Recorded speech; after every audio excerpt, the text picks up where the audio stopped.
कभी सोचा है कोई ऐसा इंसान जो पढ़े लिख भी नहीं सकता, वो अपने दौर के बड़े बड़े ज्ञानियों का गुरु बन जाए? सुनने में अजीब लगता है ना? आज हम बात करेंगे ऐसे ही एक विलक्षण भारतीय संत की, रामकृष्ण परमहंस। चलिए उनके जीवन और उनकी शिक्षाओं के सफर पर चलते हैं।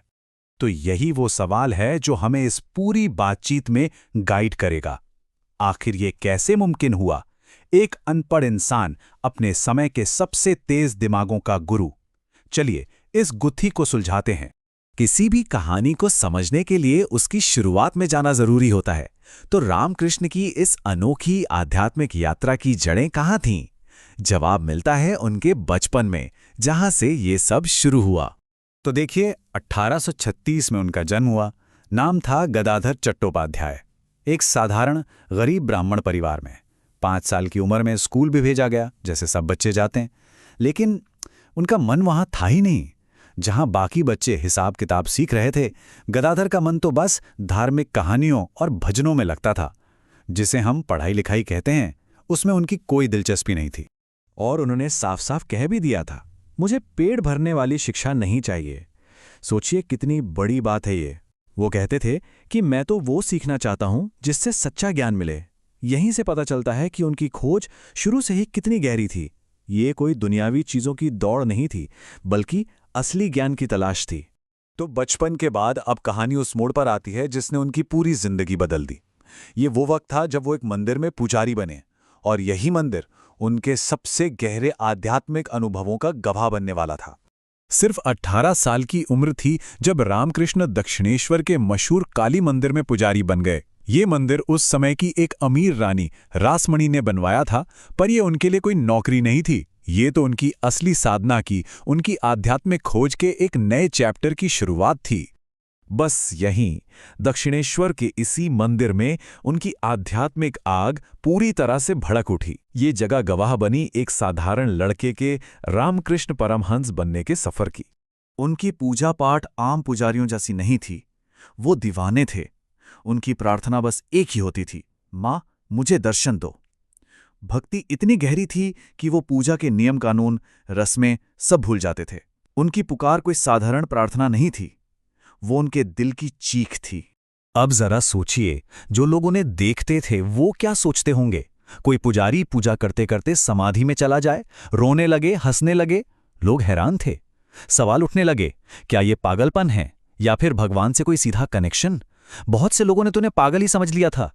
तो इस आध्यात्मिक दीवानगी के साथ साथ उन्होंने 2 बहुत बड़े त्याग किए। ये 2 चीजें उनके आध्यात्मिक जीवन की नींव थीं, वो पिलर जिन पर उनकी पूरी साधना टिकी थी। पहला था कामिनी का त्याग, यानी वासना। देखिए, उनकी शादी तो हुई थी शारदा देवी से, लेकिन ये कोई आम पति पत्नी का रिश्ता नहीं था।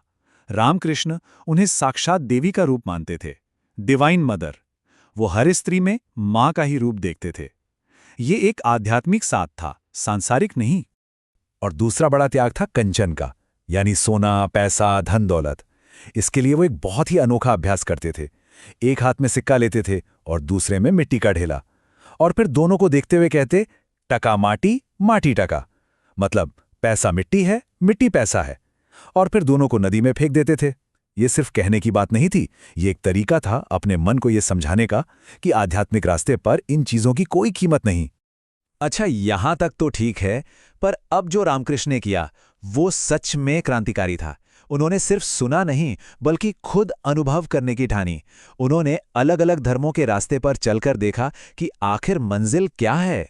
उन्होंने वैष्णव बनकर राम और कृष्ण की भक्ति की, शाक्त तंत्र की साधना की, महान गुरु तोतापुरी से वेदांत सीखा। इतना ही नहीं, वो 3 दिनों तक एक पक्के मुसलमान की तरह रहे, नमाज पढ़ी, वैसे ही जिए।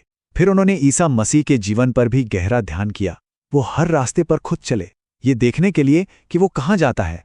और इन सारे अनुभवों के बाद वो किस नतीजे पर पहुंचे? उनकी सबसे बड़ी सीख यही थी। उन्होंने कहा, मैंने देखा है कि भगवान एक ही है, बस लोग अलग अलग रास्तों से उसी की तरफ जा रहे हैं। जैसे नदियां अलग अलग होती हैं, पर मिलती जाकर एक ही समंदर में है।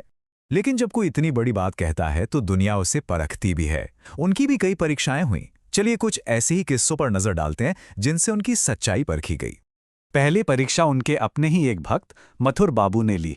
वो रामकृष्ण को मानते तो थे, पर शायद मन में थोड़ा शक था। उन्होंने रामकृष्ण के ब्रह्मचर्य व्रत को परखने के लिए 2 खूबसूरत वेश्याओं को उनके कमरे में भेज दिया। और नतीजा हैरान करने वाला था। जैसे ही रामकृष्ण ने उन दोनों को देखा, वो गहरी समाधि में चले गए। उन्हें वो औरतें नहीं, बल्कि साक्षात माँ दुर्गा का रूप दिखाई दिया, और वो उनके सामने हाथ जोड़कर प्रणाम करने लगे। ये परीक्षा साबित कर गई कि उनका मन कितना अडिग था। अब एक दूसरी परीक्षा, इस बार यह शारीरिक नहीं बल्कि दिमागी थी। एक बहुत बड़े विद्वान थे, पंडित गौरीकांत।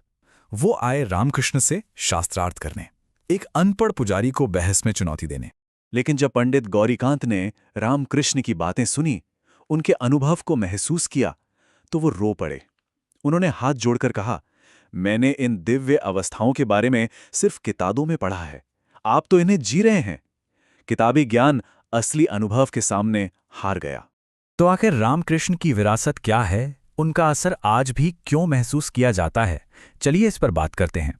रामकृष्ण की सबसे बड़ी देन थी उनकी शिक्षाएं, कि सारे धर्म एक हैं और असली चीज है खुद का अनुभव। और इन शिक्षाओं को पूरी दुनिया तक पहुंचाने का काम किया उनके सबसे प्रिय शिष्य स्वामी विवेकानंद ने। जो आग रामकृष्ण ने जलाई थी, विवेकानंद ने उसकी रोशनी पूरी दुनिया में फैला दी। तो आखिर में एक सवाल छोड़ जाते हैं। आज की दुनिया जो धर्म और विचारों के नाम पर इतनी बटी हुई है, उसमें रामकृष्ण जैसे संत के जीवन से क्या सीखा जा सकता है? एक ऐसा जीवन जो बस इसी खोज में लगा रहा कि सारे नामों और रूपों के पीछे का एक सच क्या है। सोचिएगा जरूर।